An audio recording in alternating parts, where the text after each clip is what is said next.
Quantum mechanics में हम लोगों ने बहुत सारी नई बातें सीखी जो कि क्लासिकल मैकेनिक्स में नहीं होती हैं, और इन नई बातों के आधार पर थियोरी डेवलप करना, उसके इक्वेशंस बनाना और फिर उसमें से परिणाम निकालना, इसके लिए हमें कुछ नई भाषा की भी आवश्यकता होती है।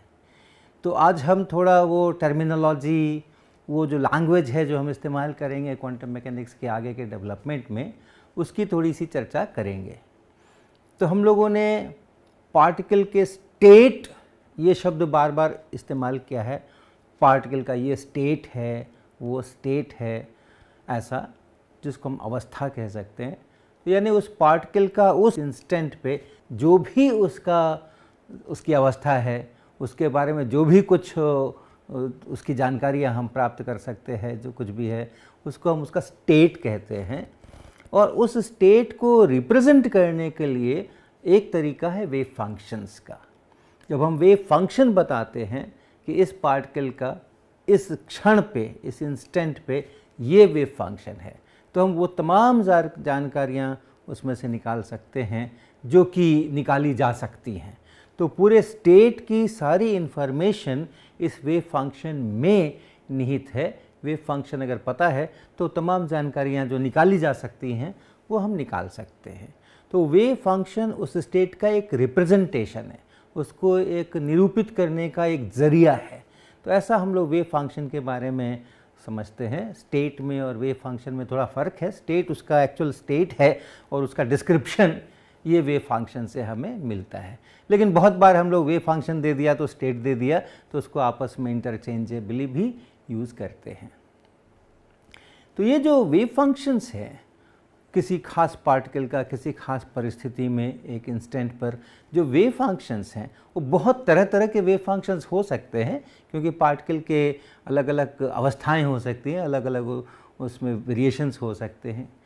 तो ये सारे जो पॉसिबल वेव फंक्शंस हैं, उन सारे पॉसिबल वेव फंक्शंस को मिला करके जो सेट बना, जो ग्रुप बना, उसको हम लोग कहते हैं स्टेट स्पेस। तो स्टेट हो गया और सभी स्टेट्स को मिला करके हमने बना दिया, सभी पॉसिबल स्टेट्स को हमने मिला दिया, तो उसको हम कहते हैं स्टेट स्पेस।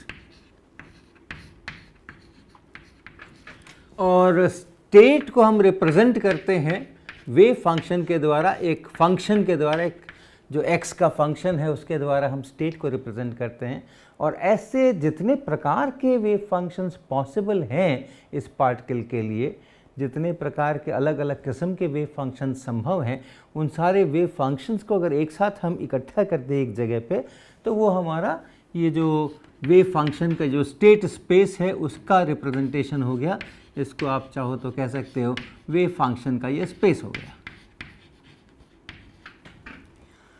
और ये जो वेव फंक्शंस का सारा कॉम्बिनेशन है, psi1x, ये सब अलग अलग फंक्शंस हैं, x के अलग अलग फंक्शंस हैं। ये सब जो फंक्शंस हैं इनको मिला करके हम ये वेव फंक्शन का स्पेस बोल रहे हैं। इस वेव फंक्शन के स्पेस में और जो हम वेक्टर्स करते हैं 3 डायमेंशंस में, उन वेक्टर्स में कुछ कुछ चीज़ें हैं जो वही टर्मिनोलॉजी वेक्टर स्पेस वाली हम लोग यहाँ पर भी लेकर के आते हैं। और गणित में vector space, linear vector space, इस नाम की भी एक चीज़ होती है, लीनियर वेक्टर स्पेस।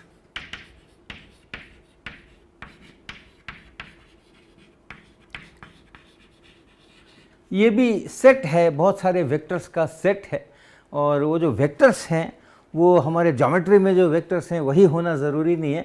कुछ खास प्रकार के कंडीशंस अगर फॉलो हों उस सेट के अंदर में, तो उसको लीनियर वेक्टर स्पेस कहते हैं।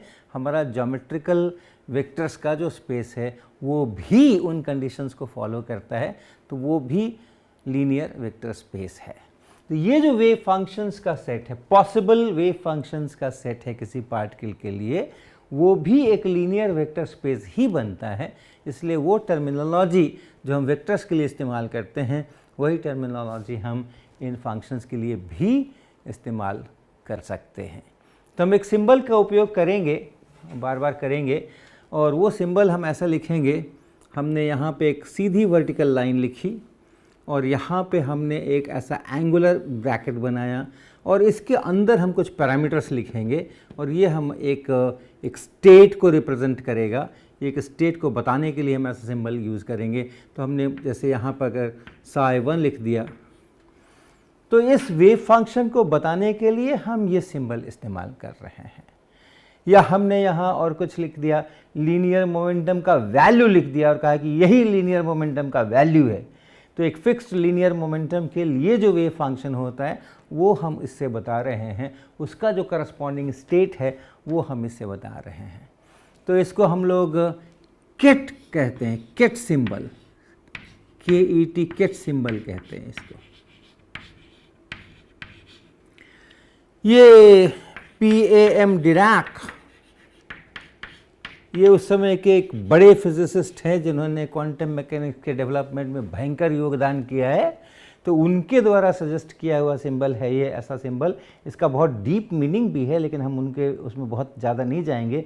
अभी हम यही समझ के चल सकते हैं कि ये जो वेव फंक्शंस है या इस वेव फंक्शन के करस्पॉन्डिंग जो स्टेट है उसको हम इस सिंबल से रिप्रेजेंट कर रहे हैं। और इसका एक काउंटर पार्ट भी है, जैसे ये दाहिनी तरफ ब्रैकेट बनाया है, आप बाईं तरफ अगर ब्रैकेट बना के कुछ लिखते हैं ऐसा भी सिंबल काफ़ी उपयोगी है, इसको भी ऐसा भी लिख सकते हैं। और इसको कहते हैं ब्रा सिंबल।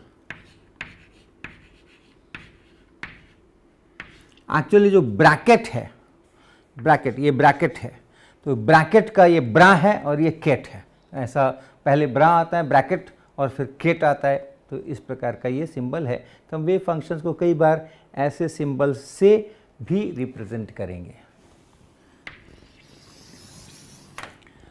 तो आप देखिए जैसे ज्योमेट्रिकल जो आपके वेक्टर्स होते हैं, 3 डिमेंशनल वेक्टर स्पेस, अलग अलग वेक्टर्स हैं, उसका आप देखें 2 वेक्टर्स को अगर आप जोड़ें तो आपको एक तीसरा वेक्टर मिलता है उसी स्पेस के अंदर में।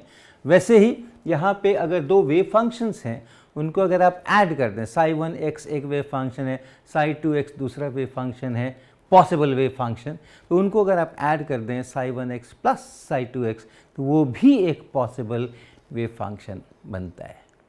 इसी प्रकार से आप किसी वेक्टर को एक कांस्टेंट से मल्टीप्लाई कर सकते हैं तो आपका उसी डायरेक्शन में वेक्टर लंबा या छोटा हो जाता है।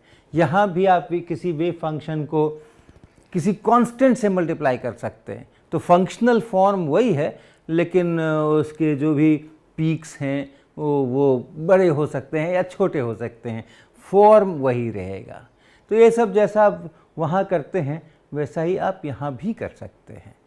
वहाँ पे आप यूनिट वेक्टर बोलते हैं, यूनिट वेक्टर, आप यूनिट वेक्टर बोलते हैं, आई कैप या ई कैप। क्या यूनिट वेक्टर है? यूनिट वेक्टर वो है जिसका मैग्नीट्यूड 1 हो, उसको हम लोग यूनिट वेक्टर कहते हैं। इसी प्रकार से यहाँ हम लोग नॉर्मलाइज्ड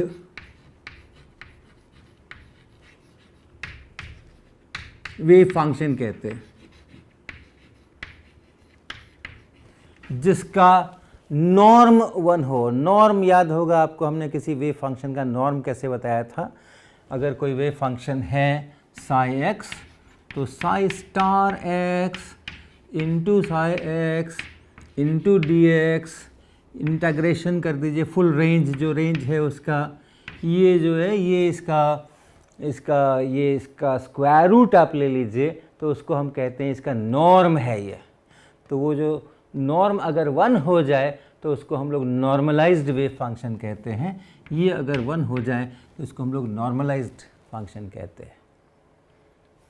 इसको आप एक डॉट प्रोडक्ट के रूप में भी सोच सकते हैं। डॉट प्रोडक्ट को पहले देखिए, हमारे पास अगर 2 वेक्टर्स हों a और b, एक a वेक्टर है और एक b वेक्टर है, तो एक ख़ास पद्धति से आप उसका डॉट प्रोडक्ट या स्केलर प्रोडक्ट डिफाइन करते हैं। स्केलर प्रोडक्ट जो एक नंबर होता है, 2 वेक्टर्स हैं लेकिन जब आप उसका स्केलर प्रोडक्ट करते हैं तो वो एक नंबर निकल करके आता है।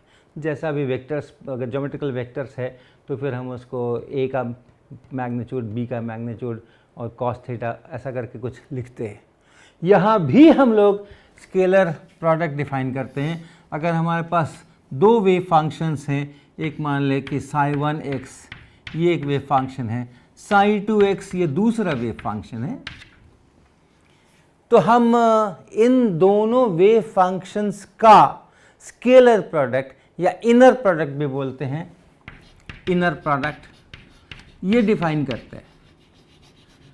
और कैसे डिफाइन करते हैं हम, इसका डेफिनेशन हम करते हैं अब फिर से ऐसा ही इंटीग्रेशन x के पूरे रेंज के ऊपर, पहले वाले का कॉम्प्लेक्स कॉन्जुगेट, जो पहला वाला वेव फंक्शन है उसका कॉम्प्लेक्स कॉन्जुगेट, यानी उसमें जहाँ जहाँ वो i आया है स्क्वायर रूट ऑफ -1 उसकी जगह -i कर देना है।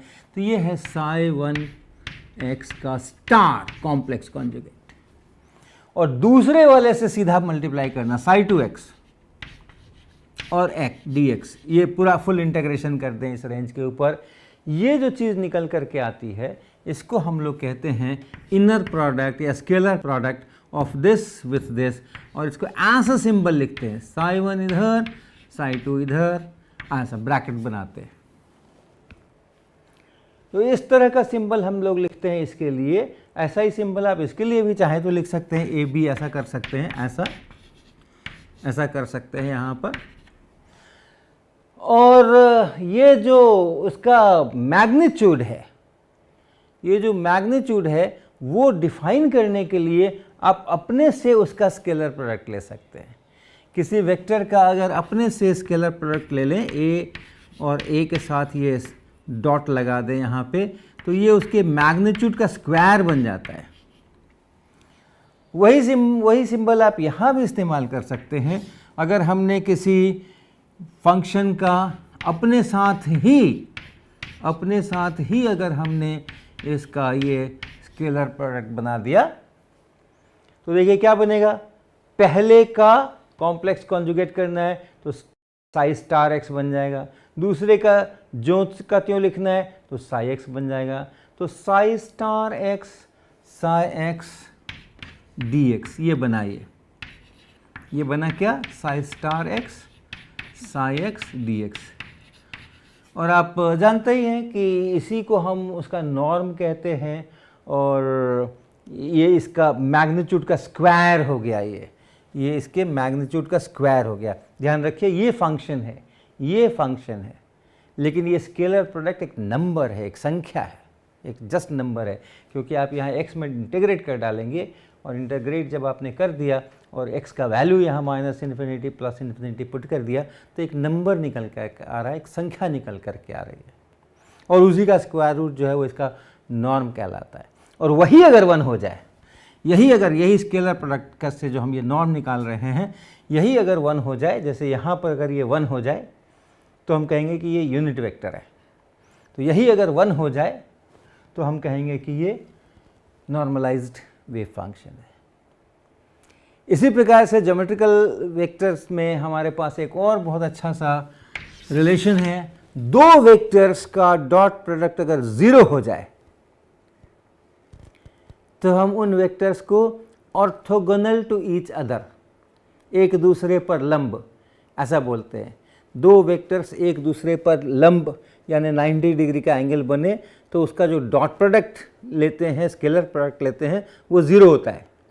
हम इसको पलट के बोल रहे हैं कि अगर यहाँ किसी दो वेक्टर्स का अगर हम डॉट प्रोडक्ट कर रहे हैं और वो डॉट प्रोडक्ट अगर 0 हो जाए तो इसका मतलब है कि A एंड B ये जो हैं एक दूसरे पर लंब हैं, एक दूसरे पे परपेंडिकुलर हैं, आर ऑर्थोगोनल, उसको ऑर्थोगोनल भी कहते हैं, orthogonal to each other,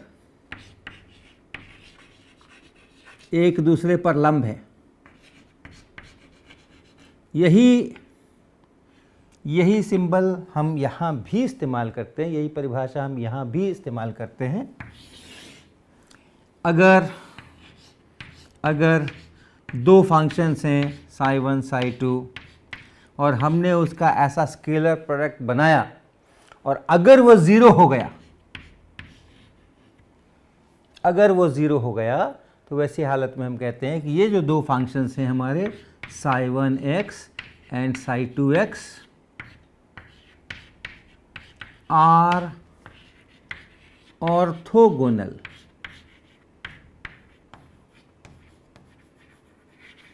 to each other.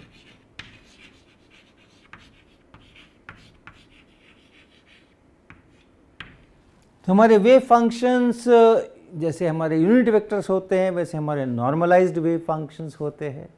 जैसे हमारे वेक्टर्स के अंदर में हम स्केलर प्रोडक्ट डिफाइन करते हैं जो एक नंबर बनता है, स्केलर प्रोडक्ट होकर के हम अपने वेव फंक्शंस में भी स्केलर प्रोडक्ट डिफाइन करते हैं। और अगर वो स्केलर प्रोडक्ट ज़ीरो हो जाए तो हम कहते हैं कि ये दोनों फंक्शंस एक दूसरे पे परपेंडिकुलर तो नहीं बोलते हैं, ऑर्थोगोनल, लेकिन सेंस वही है, ऑर्थोगोनल टू ईच अदर ऐसे होता है। और आगे बढ़िए और समानताएं ढूंढिए। आप देखिए ज्योमेट्रिकल वेक्टर स्पेस में हमारे पास बहुत सारे वेक्टर्स हैं, अनंत वेक्टर्स हैं, लेकिन सारे वेक्टर्स को हम सिर्फ 3 यूनिट वेक्टर्स के लीनियर कॉम्बिनेशन के रूप में लिख सकते हैं। अगर हमने 3 वेक्टर्स चूज़ कर लिए, वो चॉइस यूनिक नहीं है, लेकिन 3 वेक्टर्स अगर मैंने चूज़ कर लिए जो एक दूसरे पर ऑर्थोगोनल हैं और सबका अपना अपना जो मैग्नीट्यूड है वो 1 है, यानी यूनिट वेक्टर्स है, तो हम लोग कैसा चूज़ करते हैं? जनरली क्या सिंबल लिखते हैं? हम सिंबल लिखते हैं आई कैप, जे कैप और के कैप। ऐसा 3 परपेंडिकुलर डायरेक्शंस में हम यूनिट वेक्टर्स चूज़ करते हैं। एक को हम आई कैप कहते हैं, दूसरे को हम जे कैप कहते हैं, तीसरे को हम एक के कैप कहते हैं। ये सभी एक दूसरे के साथ परपेंडिकुलर हैं, ऑर्थोगोनल हैं और सभी का जो मैग्नीट्यूड है 1 है। ये यूनिट वेक्टर्स हैं। तो इस तरह का, इसको हम बेसिस कहते हैं। बेसिस कहते हैं। क्यों कहते हैं बेसिस? क्योंकि आप कोई भी वेक्टर ए लें, उस ए को इन्हीं तीनों के लीनियर कॉम्बिनेशन के रूप में लिख सकते हैं। वेक्टर्स यही 3 इस्तेमाल करेंगे, बाकी नंबर्स इस्तेमाल करेंगे। तो आप किसी भी वेक्टर को लिख सकते हैं। एक नंबर जिसको आप ए एक्स बोलते हैं, आई कैप, दूसरा नंबर जिसको आप ए वाई बोलते हैं, जे कैप, तीसरा नंबर जिसको आप ए जेड बोलते हैं, के कैप। तो वेक्टर्स यही है। आपके वेक्टर्स बदलते जा रहे हैं, लेकिन ये आई कैप, जे कैप, के कैप ये वही के वही हैं। वेक्टर्स बदल रहे हैं। हमने एक वेक्टर लिया था, फिर कोई और वेक्टर किसी और डायरेक्शन में ले लिया, किसी और मैग्नीट्यूड का ले लिया। ए एक्स बदलेगा, ए वाई बदलेगा, ए जेड बदलेगा, ये नंबर्स बदलेंगे जिसको हम लोग कंपोनेंट्स कहते हैं, वो कंपोनेंट्स बदलेंगे, लेकिन वेक्टर्स में हमेशा यही 3 इस्तेमाल होंगे। तो इनको हम लोग बेसिस वेक्टर्स कहते हैं। और ये बेसिस वेक्टर्स में हमारे पास अभी जो खासियत है कि हर एक का नॉर्म 1 है। यानी आई कैप को अगर आप आई कैप के साथ में स्केलर प्रोडक्ट करते हैं, आई डॉट आई अगर करते हैं तो वो 1 है। इसी तरह से जे डॉट जे अगर आप करते हैं तो वो 1 है। और के को अगर आप डॉट प्रोडक्ट करते हैं तो वो भी 1 है। हर एक हमारा यूनिट वेक्टर है, उसका मैग्नीट्यूड 1 है। और एक दूसरे के साथ अगर स्केलर प्रोडक्ट लेंगे तो वो 0 बनेगा। यानी आई के साथ अगर जे का ले लें, जे के साथ आई का ले लें, जे के साथ के का ले लें, ऐसा अगर हम लेते चलें, किसी 2 अलग अलग यूनिट वेक्टर्स का अगर हमने ले लिया स्केलर प्रोडक्ट तो वो 0 है। इस प्रकार के जो बेसिस होते हैं उनको हम लोग कहते हैं ऑर्थो नॉर्मल बेसिस। ये ऑर्थो है यानी ऑर्थोगोनल है, एक दूसरे से ऑर्थोगोनल है। और नॉर्मलाइज्ड यूनिट मैग्नीट्यूड वाले हैं तो उसको हम लोग कहते हैं ऑर्थो नॉर्मल बेसिस। इसी तरीके से हमारे वेव फंक्शन के स्पेस में भी हमारे बहुत सारे वेव फंक्शंस हो सकते हैं, लेकिन हम कुछ वेव फंक्शंस चूज़ कर सकते हैं और ऐसे चूज़ कर सकते हैं कि वो एक दूसरे पर ऑर्थोगोनल हों। और उन्हीं बेसिस वेव फंक्शंस के लीनियर कॉम्बिनेशन के रूप में बाकी सारे वेव फंक्शंस को लिखा जा सकता है, तो उसको हम लोग बेसिस कहेंगे। तो यहाँ पर भी वही चीज़ हो गई। मान ले हमने चूज़ किया कोई phi1, phi2, phi3, इस तरह से ये सब हमारे बेसिस फंक्शंस हैं, ये सब हमारे बेसिस स्टेट्स हैं, कुछ खास खास हमने चूज़ किए हैं। और जैसे यहाँ हमने आई कैप, जे कैप, के कैप चूज़ किया, वैसे हमने ये चूज़ किए हैं। और कैसा चूज़ किए हैं हमने कि अगर हमने phi1 और phi1 का अपने से स्केलर प्रोडक्ट ले लिया तो ये 1 हो गया।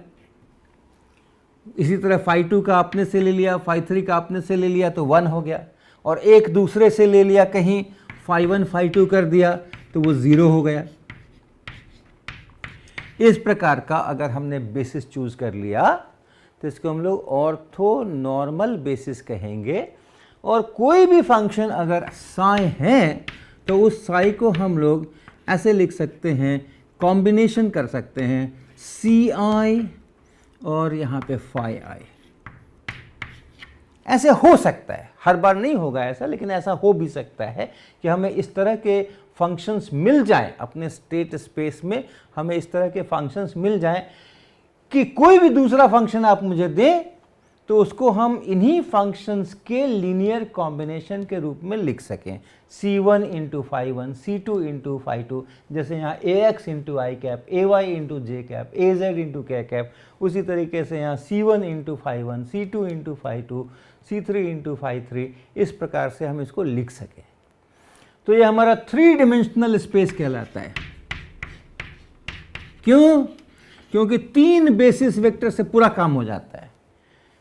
क्वांटम मैकेनिक्स में अक्सर हमारा जो स्टेट स्पेस होता है उसमें ऐसा बेसिस मिलता तो है, लेकिन फिर वो 3, 4, 10 नहीं होके इन्फिनिटी भी हो सकता है। तो इसलिए इसको हम लोग कहेंगे इन्फिनिट डिमेंशनल।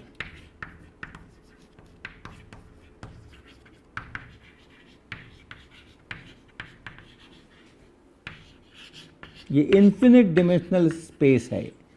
हमारा जो वेव फंक्शंस का जो स्पेस है वो इन्फिनिट डिमेंशनल है। यहाँ हमने अलग अलग सोचा है कि हाँ एक वेव फंक्शन है, फिर बिल्कुल अलग किस्म का दूसरा वेव फंक्शन है, तीसरा 1, 2, 3 ऐसा करके हम उसको अलग अलग काउंट कर सकते हैं। ये काउंट इन्फिनिटी तक जाएगा, लेकिन फिर भी सेपरेट है, ये है, ये है, ये है, ये है, ऐसा हम काउंट कर सकते हैं। तो ऐसा कई बार होता भी है, कई बार नहीं भी होता है। अभी तक जो हमने आपके साथ में क्वांटम मैकेनिक्स की है उसमें हमने वस्तुतः already basis vectors, basis wave functions का इस्तेमाल किया हुआ है, और उसमें हमने ऐसा किया है कि वो अलग अलग काउंटेबल नहीं हैं। तो उसकी चर्चा हम अभी करते हैं, लेकिन अगर ऐसा हो तो आप इस प्रकार से इसको ऐसे लिख सकते हैं। अब आप देखिए यहाँ पे ये ax जो है, इस ax के लिए हम एक अलग ढंग से एक्सप्रेशन लिखते हैं।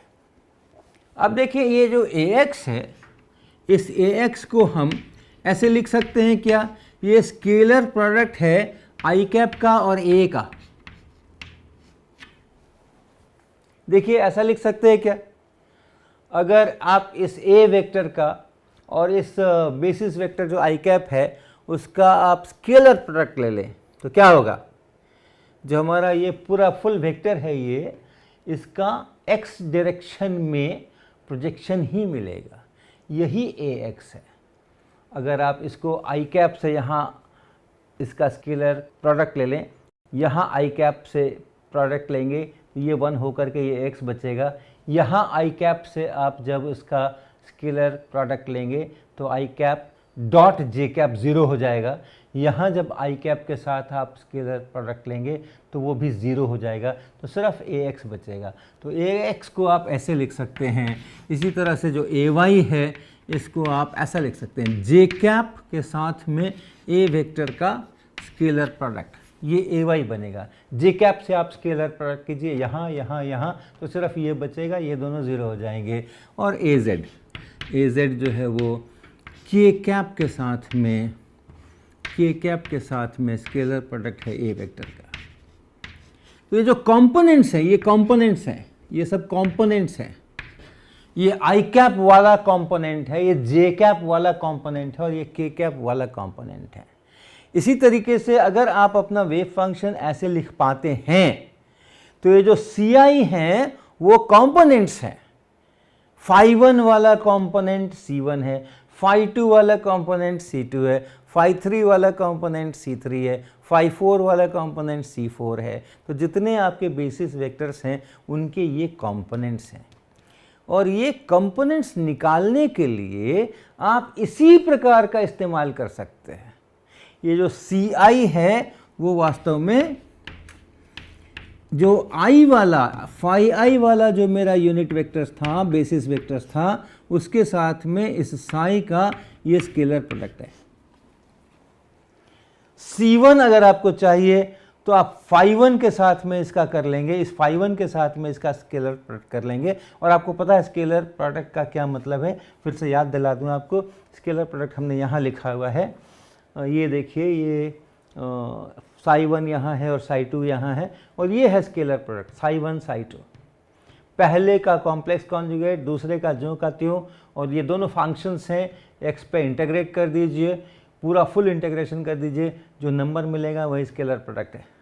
वही नंबर जो मिलेगा यहाँ पे वो ये नंबर है, ये कंपोनेंट्स। तो इस प्रकार से इसके हम कंपोनेंट्स भी डिसाइड कर सकते हैं। तो जो भाषा हम इस्तेमाल करते हैं ज्योमेट्रिकल वेक्टर स्पेस के लिए, वही भाषा काफ़ी कुछ हम इस्तेमाल कर सकते हैं इस हमारा जो लीनियर वेक्टर स्पेस है, स्टेट्स का, क्वांटम स्टेट्स का या वेव फंक्शंस का, उसके साथ भी हम उसी प्रकार की भाषा इस्तेमाल कर सकते हैं। तो ये सिंबल्स, ये टर्मिनोलॉजी हम आगे बहुत बार इस्तेमाल करने वाले हैं, तो इसलिए इन चीज़ों का आप ध्यान रखेंगे।